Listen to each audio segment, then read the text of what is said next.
دیارلسمه سپاره نهم رکوع سوره رعد دریم رکوع دیارلسمه سپاره نهم رکوع سورة الرعد دریم رکوع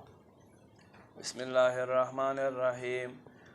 افمن یعلم انما انزل الیک من ربک الحق نو آیا هغه ته پته شته هغه څه چې ستا رب له طرفه نازل شوي حق دي کمن هو اعما یا هغه به کېږي په شان د ړاند انما یتذکر اولو الالباب نصیحت هغه مني چې عقل والوي الذین هغه خلق یوفون بعهد الله چې الله وعدې پوره کوي ولا ینقضون الميثاق او دی خپل قول نه ګرځي والذین خلق یصلون ما امر الله به چې جوړ ساتي الله چې پس سره حکم کړی وي ان یوصل چې جوړ ساتي ويخشون ربهم خپل رب یره لري ويخافون سوء الحساب او د بد حساب اندېښنه لري والذین خلق صبروا ابتغاء وجه ربهم خلق چا چې صبر وکړو د خپل رب رضا لټولو کې واقاموا الصلاة او منځ قایم کړو وانفقوا مما رزقناهم الله په لار کې ورکړو هغه چې مونږ دوی ته رزق ورکړی سرن په پټه سره وعلانیة او ښکاره ویدرؤون بالحسنة السیئه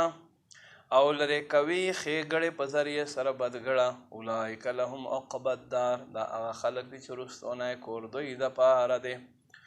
جنات عدن اوسېدلو دپاره باغونه یدخلونها چې دوی به دې ته دننه کېږي ومن صلح من آبائهم هغه چې لایق وو پلارونو د دوی و ازواجهم او بیبیانو دوی نه و ذریاتهم اولادونه دوی نه والملائکة او فرشتې یدخلون علیهم داخلیږي په دوی باندې من کل باب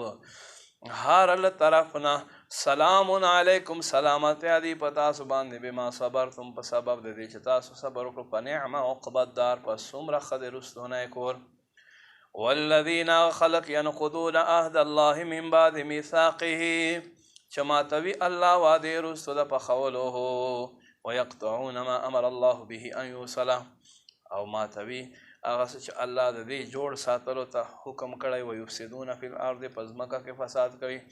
اولئک لهم اللعنة دا خلق چې دوی دپاره لعنت دی ولهم سوء الدار او دوی دپاره بد کور الله یبسط الرزق الله خوروي رزق لمن یشاء چاته چې خوښه شي ويقدر او کموي تنګوي وفرحوا بالحیات الدنیا دا خلق د کافران د دنیا په ژوند باندې فخر کوي وما الحیات الدنیا او د دنیا ژوند نه دی فی الاخرة په مقابل د آخره الا متاع مگر لږ شانتې فایدې اخیستل دي